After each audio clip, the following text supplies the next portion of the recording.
Since I don't know how to not do parkour for 20 fucking minutes, all we're gonna get done today is snatches because I just jumped for fucking ever. So.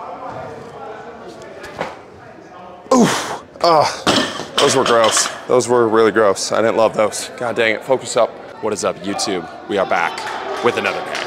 I lied about yesterday when I said that we were going to have a longer day today. We actually have a shorter day today. So we got 1 hour. And 1 hour for just a lift is perfect, but when I'm shooting a video, it's a little bit rushed just because we have all this talking in between. Otherwise, 1 hour is pretty easy to be able to get a lift in, but with all the talking, again, kind of messes things up a little bit, but we're rushing today. We had a dentist appointment that went way longer than I thought because I need way more I knew I needed a lot of dental work, but I didn't know we were going to actually get some of it done today, so we got some dental work done today. I broke a tooth in football. It got super infected. Way back when, got it fixed for a little bit, and then was eating a caramel apple and pulled that whole tooth out, so I'm missing a tooth back there. I already had a root canal on it, but just trying to get that fixed, so I have a tooth that can chew some steak. So we're trying to fix that issue there. But we're gonna do some snatches today, some jumps today. We're kind of constrained to just the weight room because the turf is taken by soccer players today, so we'll do jumps as we can, snatches, and then hit some accessories before we head out. We'll see how many accessories we get in, but we got BP in an hour. We got our first team meeting for our full team for softball tonight, so that'll be fun. We're gonna hit some nukes, but yeah, let's get into it. Let's do it. Boom. All right, so to start the snatches here, we're gonna start with a little K-dot drill. He put this on his Instagram. Follow him, K-dot speed on Instagram. Dude's a dog. But we're just gonna hit these jumps. So he's keeping the bar. I'm gonna make sure this is set here. Keeping the bar in the hips. He's jumping, extending, and holding that position. And then from the jump, so you wanna jump, extend, and then jump, snatch into it. Focus on driving the bar up and creating a weightless bar. Look kind of cool on Instagram, so we're gonna try it. I'm gonna go here. We'll go 2 jumps, 1 snatch. Oof. Oof. Oof. Oh, that is kind of cool. All right, let's do 1 more of those. Arms weightless. Oof. Oof. Oof. Oh, all right, let's keep ripping those. Those feel good. All right, set number 2 here. We're gonna go 45, so we'll just keep doing the jumps until it gets too heavy to do jumps, then we'll hit some hang snatches, go from there, keep progressing. We're going music in ear from now on because I'm a sellout and Instagram or YouTube just keeps copywriting every music when I have it play out loud. So I'm just gonna announce what music I play, I guess, if we'll talk about it, but I can't play music over the speakers, otherwise all my videos don't make any money, and that's no fun for anybody, right? So we got some Polo G banging right now. Let's go.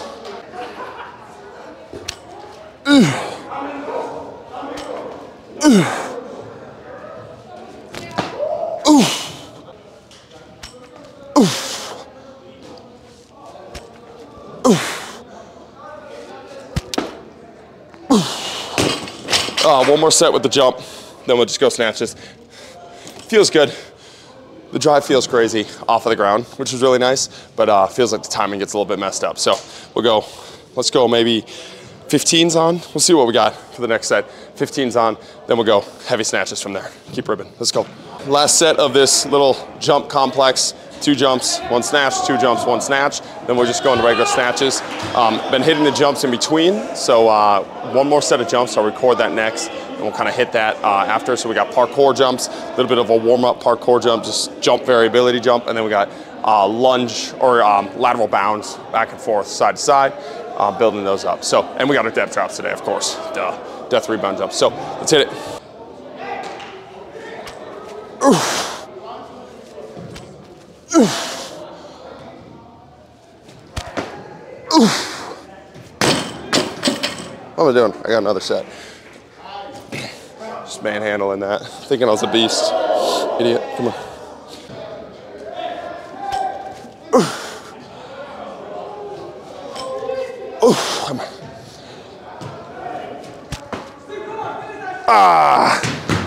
Woo. All right.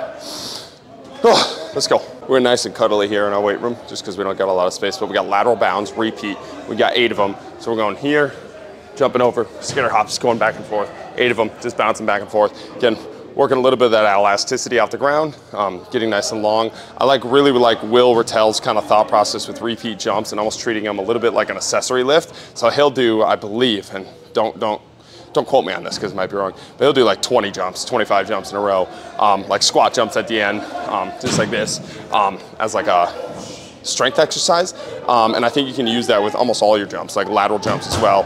And we're doing these repeat jumps, you get kind of that adductor loaded and then feeling nice with some of these repeat jumps. So we got 8 of them, just like this, bouncing back and forth.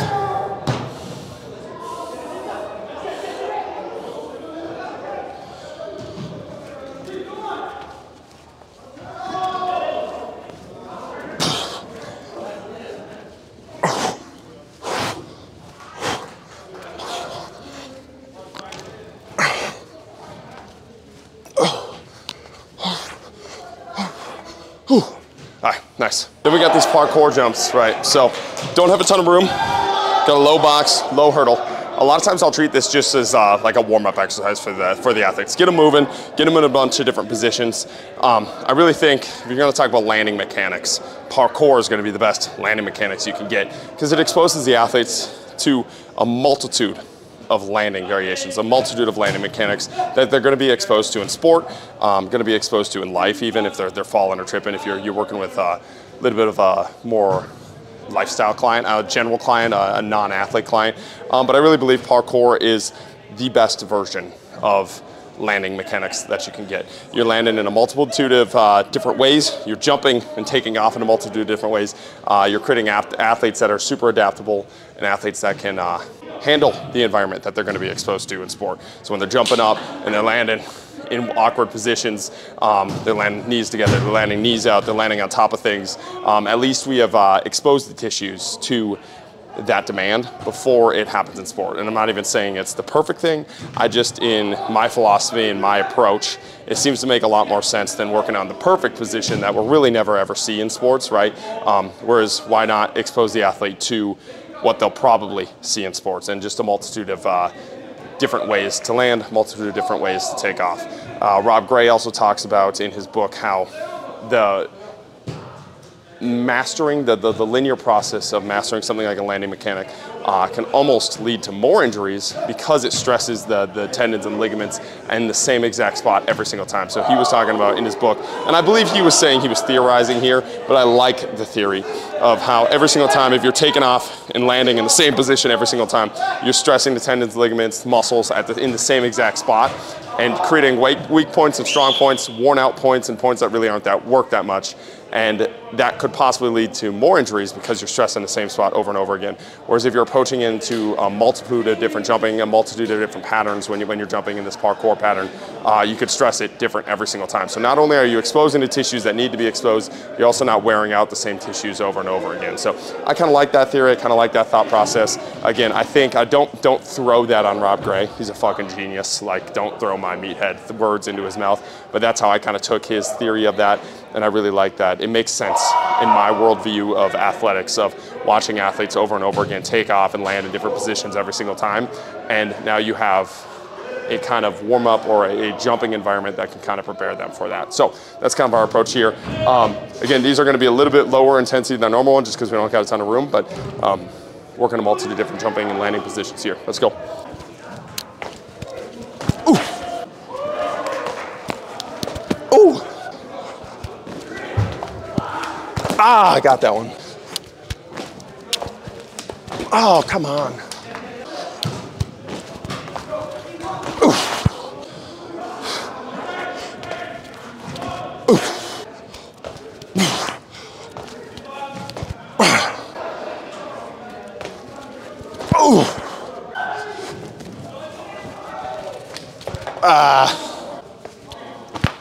Oh, I can do that. Oh, I can do that. Oh, come on. Oh. Oh, all right. There we go. So that's another nice thing about the parkour stuff. Every single time I'm done, twisting the knee, landing in a bunch of different positions, knees always feel better. I feel like they just got a bunch of juicy fluid into them, man. It feels good. So not that they weren't really beat up going into it, but they just feel I'm ready to go now. I feel all hyped up, and don't think you can really replicate that with some jumps that are kind of the same over and over again. So really like that aspect of them. Again, exposing the soft tissues of the ankles, knees, even some of the hip stuff that you can get in, and really trying to become a better mover. Solve the movement problem, add movement options to your kind of toolbox, and prepare the tissues for the demands of the sport, right? So said principle until it doesn't really fit your philosophy. That's kind of like the thing with the 3x10 coaches, like talking about it's said principle for everything that we do. And then we get to things that they don't agree with, and the said principle no longer applies, right? So I think parkour is one of those aspects where you're exposing the tissues to the demands of the sport, you're preparing them for the demands of the sport, and I think a lot of coaches don't like it just because it's a little bit messy. And that's another thing with the parkour. You don't got to go full fucking crazy. You don't have to go full yoke strength, but even just adding in like 180s, single leg jumps, jumping in all 8 vectors. That's the thing that Bobby Stroop does a really nice job of simplifying it. You have your 8 vector patterns, forward diagonal, side, back diagonal, all the patterns there, and you can just jump into those vectors and treat it a little bit like parkour. But I think a lot of times athletes are just exposed to the same jumping movement patterns over and over again, and it's not as productive as people think it is. All right, so let's get back to the cleans or the snatches, and we'll go from there. Since I don't know how to not do parkour for 20 fucking minutes, all we're gonna get done today is snatches because I just jumped for fucking ever. So I'll record a depth drops. We gotta record a depth drops. We got one more set of those, and I'll just keep snatching until I gotta go. But I got like 5 minutes. I'm already gonna be late. Just an idiot. But parkour was fun. That was good. It was a good little session there. Let's go.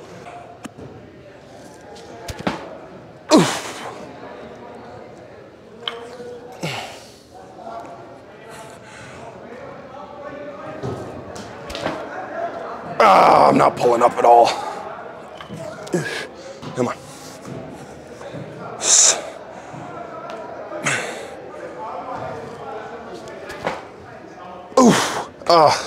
Those were gross. Those were really gross. I didn't love those. God dang it, focus up. The last 5 of these, we got 30 of them total today.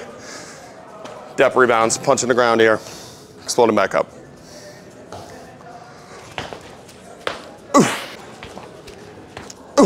What do we got playing right now?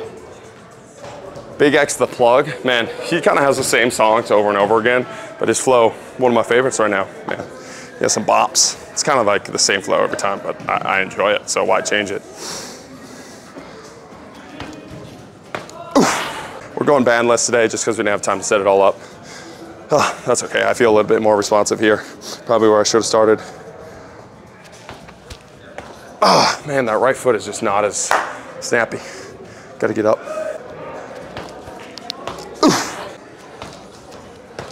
Man.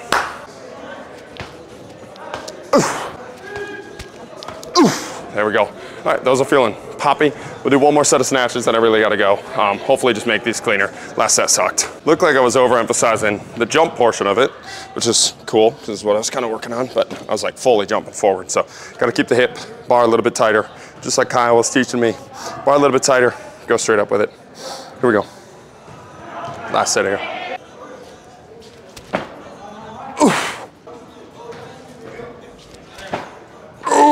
Oh, that was the best pull, but it felt like shit. After that, we got one more.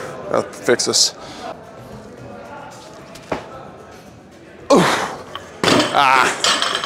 Just shit today. Whatever. Got a little stim in. We'll get some nukes, make up for it. Body's feeling pretty good. Yeah, they just felt sloppy today. Felt a little rush with my time to be able to like focus on it, to get a good warm up there. Bar felt light. That was the weird part. Like everything felt light.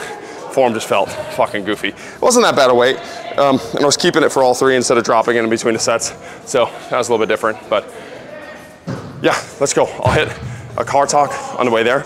I'll record some of the swings. We'll put it all together and we'll rip from there. Let's go, keep chopping. All right, so we are on our way to BP right now. I think one of the beautiful things about having such a high frequency approach that I really enjoy in training is you can have days like I had today, where you get a good stimulus in, quick in and out. You don't have to stress that you need everything. Every day has to be perfect. Every day you have to like grind and crush yourself, right? So I think there's a lot of beauty in the high frequency approach, the like show up, get a stimulus in every single day, and then we can leave. And I thoroughly enjoy that kind of approach to training. And I'm not just saying that to save today. I just think there's a lot more adjustability, if you could say, to a schedule that it allows you. It allows you to work around things that pop up, like a 4-hour dentist trip today, right? Or just feeling like crap, or feeling amazing and you just crush everything in a single session, or just having a high level interest in like parkour today when I was just ripping that, and not a high level interest in everything else. And it doesn't have to be 3 weeks until I go and max out snatches again, or 3 weeks until I jump again. And I think a lot of times when you have athletes build up to something big, it's a big build up, it's a big thing that they need to do. Every first Monday of the month we bench press, and that's the only thing that we do that day, and we won't touch it again for 2 weeks or 3 weeks. I think a lot of times it puts in a lot of unneeded stress in your movement practice. I think, again, an adaptable movement practice is your goal, a movement practice that kind of works with your schedule, and again, is enjoyable, and it is a practice, it is something that is organic with your life. It is not this weird set in stone thing that I think a lot of us do with fitness and a lot of us do with movement, that it makes a lot of people burned out from movement. It makes a lot of people not enjoy training, and I think it's just a really silly way to do things. Get a stimulus in, do something you enjoy, and I think the body, this is another little rant, the bodies are just a little bit more connected than we want to believe, than we want to think. So when you get a stimulus in to, let's say, the quick jump stimulus in, like you're still getting a little bit of a strength stimulus in, you're still getting a little bit of speed stimulus in, you're still getting a little bit of a power stimulus in. Shit, you can get a little bit of a hypertrophy stimulus in if you're doing repeat jumps. But I think a lot of people are just like, well, you have to do it all in one session. I just don't believe the body is that stupid, right? I think honestly, I could go run a program, and I've done this before, where all I'm doing is jumping and sprinting, and the definition of my muscles and the size of my muscles grows, right? I think a lot of it, that's diet too, but it's not like the hypertrophy completely goes away just because I'm only doing the power type movements and I didn't hit a ton of volume. And the other ways, it kind of changes around too, where you're doing hypertrophy training, you can get really strong doing that type of stuff. So all that to say, I think a movement practice that fits with your life, a movement practice that is adaptable, a movement practice that doesn't put as much pressure on you to like get the one singular thing done today. And again, it doesn't even have to be the program itself. I think this is more of a shift as an athlete, as a client, that when you get something, when you get a piece of paper, understand it is a piece of paper. This is one of the biggest things I work with my athletes and clients on, is when I give them a piece of paper, or I give them a program, I tell them it is a guide, man. It is a guide for you, to help you, right? It's all about you and how you're feeling that day, and what our goals are currently, and what's happening, and how much time you have, and the equipment that you have. You don't have to run your head or stress. I just know so many neurotic athletes, and not even in a bad sense, just they want to be perfectionists. They want to get everything done, and that's amazing. It's awesome, but honestly, they stress themselves out more, and they almost give themselves more of a negative in the stress that they have around their program than just understanding it is an adaptable movement practice. The program adapts to who you are, and just because something is set in stone or set in paper doesn't mean it's set in stone. So that's kind of my thought process there when I have a quick session like that. Got a bunch of stimulus in, and I know later on tomorrow is going to be an awesome upper body day. Thursday I'm going to get a good leg day in, and then Friday I'm going to hit all the accessories that I missed, and we're still going to go. And the only time that I really have to worry about things is if my main goal, which right now is softball, if that part is struggling, right? And right now the softball could not be going better. So that's how I know the program is working. Everything that I'm doing is working. Because the softball is working. And again, that is my end goal right now. It is softball. It is not snatching. It is not jumping. It is not sprinting. It is not lifting. Those are fun things that I'm working on. Those are awesome stimuluses, and I have little mini goals for those. But again, my snatch could go down 50 pounds. It's not going to, but it could go down 50 pounds. And if I'm hitting the ball harder, I'm getting on base more, why do I care about that snatch, right? You know what I mean? So even on a bad snatch day today, and I don't even want to say today was a bad snatch day. Again, the bar felt light, everything kind of felt good. I just rushed and didn't really have a great focus going into it because I was rushed. But on a bad snatch day like that, let's say it is a bad snatch day, it's not the end of my world, because I have my ultimate goal of softball around it, right? So using these tools to move forward my ultimate goal, which right now is softball. So long rants there. We got a little 10-minute drive. I'm going to end with some softball videos. I'll just show you some of the swings tonight, and we'll get after it again tomorrow. We got some vertical upper body tomorrow, and should be fun. I got some steaks at home. I'm pretty pumped to eat some steaks. I don't even know what you guys are looking at. But I got some steaks, And I made this like really good sesame chicken the other day that I'm pretty freaking pumped about. Oh, that's a little rant too. Trader Joe's, man. Trader Joe's frozen section, freaking money. I'll do another little diet section. Maybe we'll go grocery shopping at Trader Joe's. But man, Trader Joe's has some baller stuff. I think I am a believer in Trader Joe's from this moment forward. I kind of ditched my food co-op. My food co-op used to sell elk, and it doesn't sell elk anymore, and everything else there is just kind of overpriced. So I'm gonna stop going there, and I'm gonna start going to Trader Joe's and my butcher shop right down the road, and get a little summer lean going, right? So we bulked up a little bit in the winter, put on a little bit of size for the swing. Now we're just gonna lean out a little bit just to be sexy for the sun, right? That's our whole goal, right? Be sexy and hit bombs. That's the only goal. So with that being said, let's hit some bombs. Let's do it.